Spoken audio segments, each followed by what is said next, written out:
جی السلام علیکم، میں ہوں عابد راہی اور آپ دیکھ رہے ہیں ہمارے یوٹیوب اور فیس بک چینل سلطان علاؤ الدین خلجی۔ آج جناب سلطان علاؤ الدین خلجی کے بارے میں ہم آج آپ کو بتائیں گے۔ سلطان علاؤ الدین خلجی نسباً ترک تھا۔ اس کا چچا جلال الدین خلجی ہندوستان کا سلطان تھا۔ جلال الدین خلجی نے اس کو کڑا شہر کا حاکم بنا دیا تھا۔ علاؤ الدین دراصل ہندوستان کا سلطان بننا چاہتا تھا، مگر جب تک اس کا چچا جلال الدین خلجی حیات تھا تب یہ ناممکن بات تھی۔ یہی نہیں بلکہ ہندوستان کا سلطان بننے کے لیے کافی مال و دولت اور بہت بڑا خزانہ بھی ضروری تھا۔ کسی نے اس کو بتایا کہ دکن میں دیوگڑھ کے راجہ رام دیو کے پاس بہت بڑا خزانہ ہے، جو کہ نسل در نسل اس کے خاندان میں چلا آ رہا ہے۔ اس کو یہ معلوم ہوا کہ یہ خزانہ اس قدر بڑا اور شاندار ہے کہ اس سے پہلے دلی کے کسی بھی بادشاہ کے پاس کبھی اب بھی نہیں رہا ہے۔ یہ سن کر علاؤ الدین نے اس خزانے کو حاصل کرنے کے لیے پختہ ارادہ کر لیا۔ کڑا شہر میں اس نے اپنا نائب مقرر کیا اور خود 8,000 کاجری لشکر لے کر دیوگڑھ کا رخ کیا۔ دیوگڑھ بہت دور تھا اور اس کے راستے میں جنگل اور انتہائی دشوار گزار علاقے بھی آتے تھے، مگر اس نے کسی بھی مشکل کی پرواہ نہ کی اور دیوگڑھ پہنچ گیا۔ اگرچہ دیوگڑھ کے راجہ رام دیو کے پاس بھی ایک منظم لشکر موجود تھا، مگر وہ علاؤ الدین خلجی کے لشکروں کے سامنے ٹھہر نہ پائے اور بھاگ کھڑے ہوئے۔ اس طرح علاؤ الدین کی نہایت اطمینان کے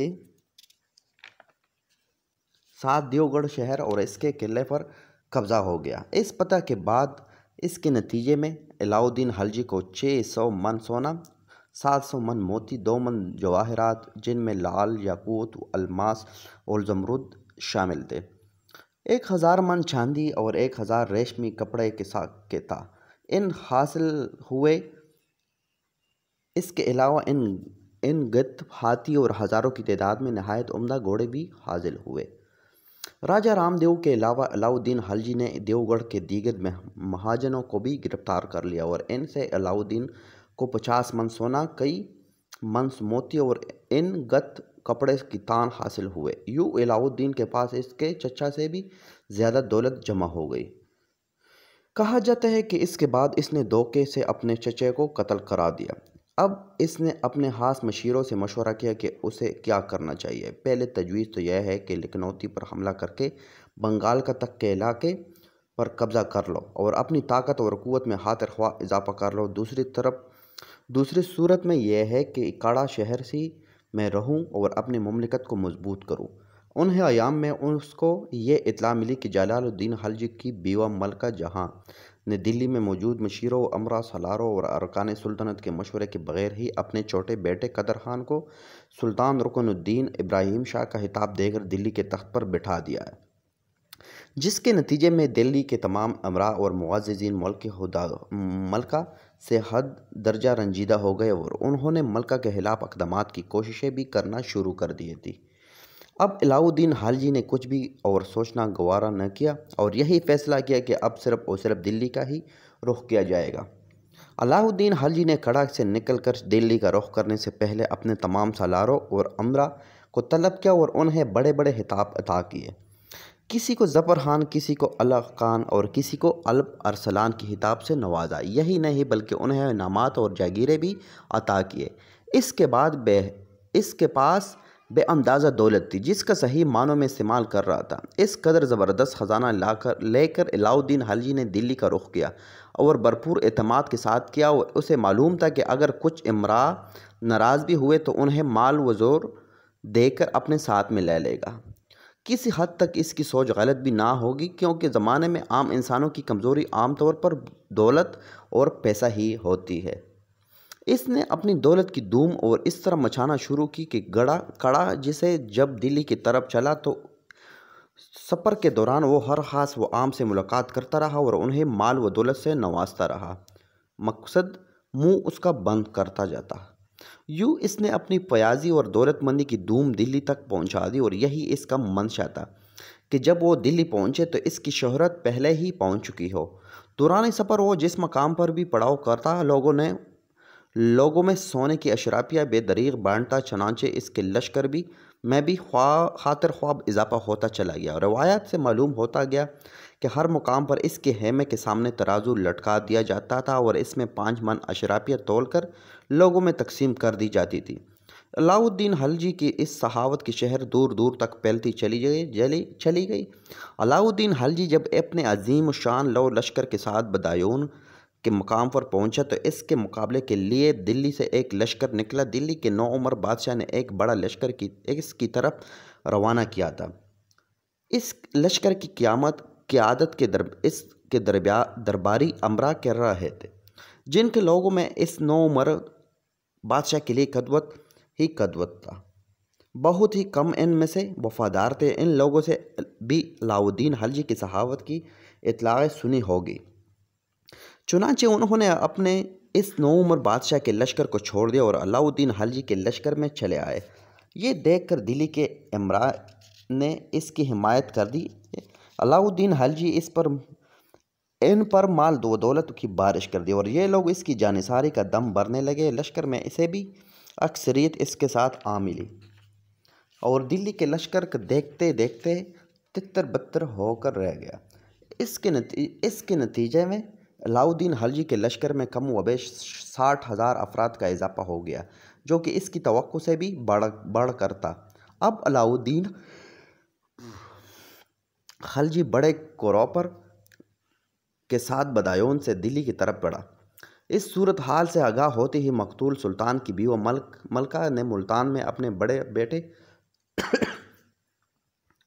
السکلی خان کے پاس قاصد روانہ کیا اور اسے مدد کے لیے پکارا۔ اس نے جواب دیا کہ اب میرے آنے کا کچھ بھی فائدہ نہ ہوگا، کیونکہ ہمارا لشکر تو دشمن کے ساتھ مل چکا ہے۔ ان سب باتوں کی اطلاع یقیناً علاؤ الدین کو بھی مل رہی تھی، چنانچہ اس نے اپنی رفتار تیز کر دی اور دیکھتے ہی دیکھتے دریائے جمنا کو پار کر کے شہر کے درمیانی وسیع و غلیظ میدان میں خیمہ زن ہو گیا۔ دلی کا نوعمر سلطان اس ساری صورتحال سے حد درجہ پریشان تھا۔ اس کے درباری امرا اس کا ساتھ چھوڑ کر جا چکے تھے۔ بہرحال اس نے شہر کے اندر جو بھی لشکر تھا اس کو تیار کیا اور علاؤ الدین خلجی کے ساتھ مقابلہ کے لیے شہر سے باہر آیا۔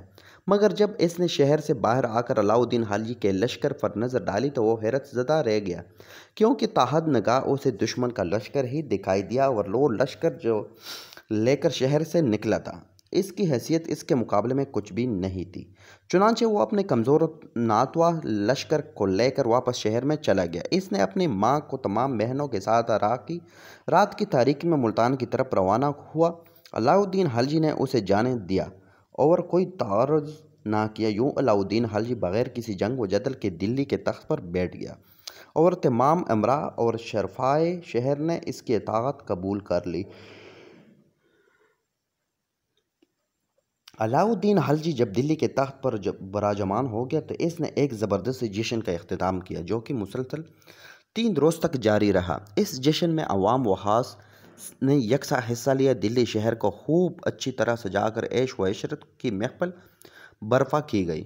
لوگوں میں خوب تحائف تقسیم کر کے ان کی دل جیتنے کی کوشش کی گئی۔ عیش و نشاط کے اس دور ہونے کے بعد اور اب عوام و خاص کو نوازنے کے بعد علاؤ الدین خلجی نے امور سلطنت کی طرف اپنی توجہ مرکوز کی۔ سب سے اہم کام یہ تھا کہ تمام لشکریوں کو اور شاہی ملازمین کو 6 ماہ کی پیشگی تنخواہیں ادا کر دی گئی، نیز انہیں انعامات سے بھی نوازا گیا۔ ان امور سے فراغت حاصل کرنے کے بعد علاؤ الدین خلجی کی بیوہ ملکہ کا ساتھ دیے۔ یہی نہیں بلکہ ان کی خان کے چند سالار اور سرکردہ امرا نے بھی اب علاؤ الدین ان کے سالاروں کے ساتھ بات شروع کر دی۔ یقیناً ان باتوں کی اطلاع الکی خان کو بھی مل گئی تھی، چنانچہ انہوں نے صلح کی کوشش شروع کر دی اور اس سلسلے میں انہوں نے حضرت شیخ رکن الدین العالم، جو کہ غوث بہاؤالدین زکریا ملتانی رحمۃ اللہ علیہ کے پوتے تھے، کی خدمت میں عرض کیا۔ حضرت شیخ رکن الدین العالم رحمۃ اللہ علیہ نے علاؤ الدین خلجی کے سالاروں کو پیغام بھجوا دیا۔ اس کے بعد الکی خان اور اس کے والدہ اور بھائی ملتان سے دستبردار ہو گئے اور ظفر خان کو حاکم بنا دیا گیا۔ ملتان کی فتح کے بعد علاؤ الدین خلجی نے نصرت خان کو اپنا وزیر مقرر کر دیا۔ نصرت خان نے یہ عہدہ حاصل کرتے ہی علاء الدین خلجی کے امراء اور درباریوں سے وہ مال و اسباب واپس لینا شروع کر دیا جو کہ علاء الدین نے اپنے حکومت کے ابتدائی زمانے میں انہیں دیا تھا۔